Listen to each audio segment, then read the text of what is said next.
अस्सलाम वालेकुम students, computers second year के लेक्चर सीरीज़ का पहला लेक्चर स्टार्ट कर रहा हूँ।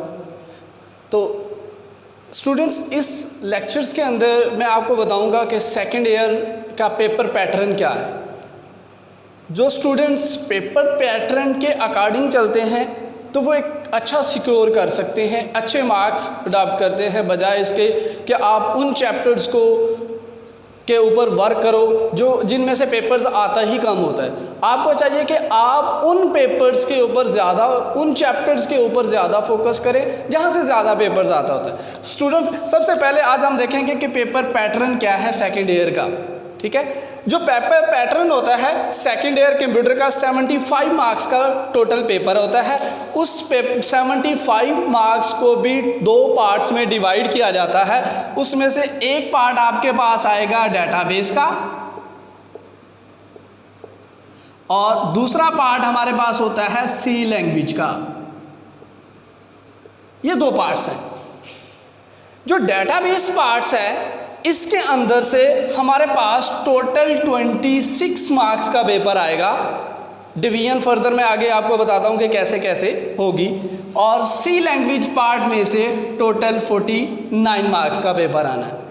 स्टूडेंट्स, जो ये टोटल 75 मार्क्स हैं, इनमें से सबसे पहला क्वेश्चन आपके पास आता है एमसीक्यूज का। टोटल 15 मार्क्स होते हैं, उनमें से 6 एमसीक्यूज जो लिए जाएंगे वो आपकी डेटाबेस में से होंगे। जो रिमेनिंग 9 एमसीक्यूज होंगे वो आपकी सी लैंग्वेज पार्ट में से लिए जाएंगे।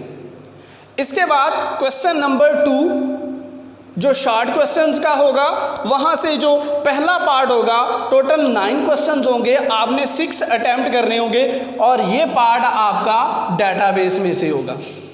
इट मीन पहला जो शॉर्ट क्वेश्चन का पोर्शन होगा, पहला क्वेश्चन जहां से आपने 6 अटेम्प्ट करने हैं, टोटल 9 होंगे, वो आपका डेटाबेस का पार्ट है।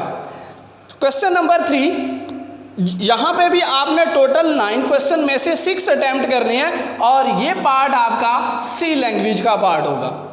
फिर उसके बाद क्वेश्चन नंबर 4, इस 4 में से आपके पास शॉर्ट क्वेश्चन टोटल 9 दिए होंगे, 9 में से आपने 6 अटेम्प्ट करने हैं और ये पार्ट भी आपका सी लैंग्वेज पार्ट होगा। जो डिवीजन देखें तो ये हमारे पास 2 मार्क्स का एक शॉर्ट क्वेश्चन होता है, टोटल 12 मार्क्स यहाँ से बनेंगे। सी लैंग्वेज का भी 2 मार्क्स का क्वेश्चन होता है, यहाँ भी 12 मार्क्स। ये भी आपके पास 2 मार्क्स का होता है और यहाँ पे भी आपके पास 12 मार्क्स बनेंगे। अगर लॉन्ग क्वेश्चंस की बात करें तो फर्दर लॉन्ग क्वेश्चंस को भी 2 पार्ट्स में डिवाइड किया जाएगा।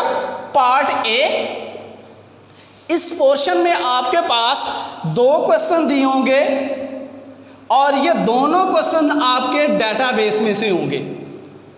2 क्वेश्चन टोटल दिए होंगे, दोनों डेटाबेस में से होंगे, 2 में से आपने एक अटेम्प्ट करना होगा और क्वेश्चंस के जो मार्क्स होंगे वो 8 मार्क्स का क्वेश्चन होगा डेटाबेस पार्ट में से। फिर उसके बाद आपके पास आएगा पार्ट बी। पार्ट बी में आपके पास टोटल 3 क्वेश्चंस होंगे और तीनों क्वेश्चंस आपके सी लैंग्वेज का पार्ट होंगे, जिनमें से 3 में से आपने 2 अटेम्प्ट करने हैं। 3 में से आप 2 अटेम्प्ट करेंगे तो आपके पास 8 × 2 और ये 16 मार्क्स का लॉन्ग क्वेश्चन पार्ट आपका सी लैंग्वेज में से बनेगा। फिर अगर हम देखें कि हमारे 75 मार्क्स कैसे पूरे होंगे, डेटाबेस में से मैंने आपको बताया 6 एमसीक्यूज हैं, एक लॉन्ग पार्ट है जिसमें से आपने 9 में से 6 शॉर्ट अटेम्प्ट करने हैं। 2 नंबर्स को होते हैं तो 12 मार्क्स यहाँ से बनेंगे। और लॉन्ग क्वेश्चन की बात करें तो डेटाबेस में से सिर्फ एक लॉन्ग क्वेश्चन अटेम्प्ट करना है आपने, 2 में से 8 नंबर का ये है, तो आपके पास 26 मार्क्स का टोटल डेटाबेस में से पेपर आएगा। देन आपके पास सी लैंग्वेज की बात करें तो सी लैंग्वेज में से 9 एमसीक्यूज हैं, 2 पार्ट्स आपके पास शॉर्ट क्वेश्चंस के हैं, दोनों आपके 12 मार्क्स के हैं, तो देन 24 मार्क्स का आपका सी लैंग्वेज का पार्ट बनेगा। सी लैंग्वेज पार्ट शॉर्ट के बाद आपके पास लॉन्ग पार्ट आता है बी। इस बी पार्ट में से आपने 3 में से 2 अटेम्प्ट करने हैं। जब आपने 3 में से 2 अटेम्प्ट करने हैं, हर क्वेश्चन के 8 मार्क्स हैं, तो इट मीन आपके पास टोटल 16 मार्क्स बनेंगे। और 16 मार्क्स को ऐड करें तो हमारे पास 49 मार्क्स, और इस तरह से 26 मार्क्स का आपके पास डाटाबेस में से पेपर आएगा और 49 में से आपका जो सी लैंग्वेज का पार्ट होगा। Students, according to the paper pattern अगर हम देखें तो बानिस्बत हमारी डाटाबेस के हमें सी लैंग्वेज के ऊपर फोकस करना चाहिए। सी लैंग्वेज पार्ट आपको सबसे ज़्यादा मार्क्स दे रहा है 49 मार्क्स। अगर आप इस पार्ट को सबसे पहले और बहुत अच्छे तरीके से अटैम्प्ट करते हैं तो इट मीन आप अपना पेपर में अच्छे से अच्छे नंबर सिक्योर कर सकते हैं। इंशाल्लाह नेक्स्ट वीडियो में हम लेक्चर्स को स्टार्ट करते हैं।